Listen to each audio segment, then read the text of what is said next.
So I want to give a quick update of what's going on right now in Ukraine and sort of share my thoughts of what may transpire over the next several hours.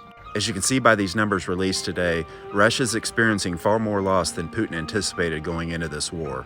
However, most of the major cities in Ukraine are now surrounded by Russian troops just awaiting the order from Putin to begin the siege. Many of you may have already seen footage of the use of what Russia calls the father of all bombs, which is the most powerful non-nuclear bomb in the world.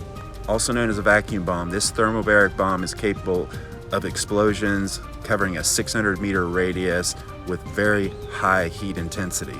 And Putin has already shown that he will use it, as he already has on an oil depot in Ukraine. According to Intel, Russia has deployed strategic bombers capable of carrying thermonuclear weapons.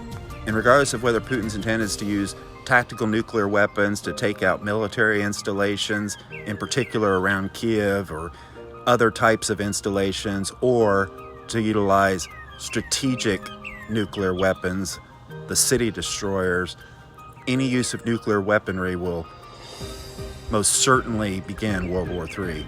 And Putin would love nothing more than to upstage President Biden as he prepares to give his State of the Union address, which will likely be nothing more than a weak political speech by Biden, focusing on things like appointing the first black woman to the Supreme Court justice and single-handedly defeating COVID and lifting mask mandates in Washington.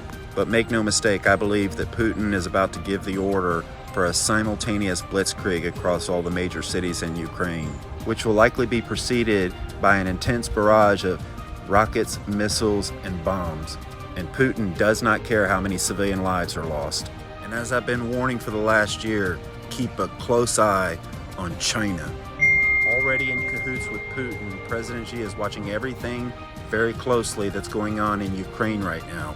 And depending on how the US and our allies responds to Putin and his aggression against Ukraine, President Xi of China is now prepared to make a move on Taiwan.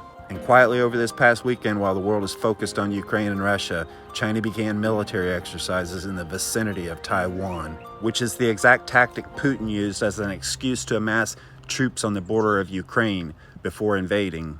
It's about to get really ugly in places like Kiev and Kharkiv, so pray for Ukraine.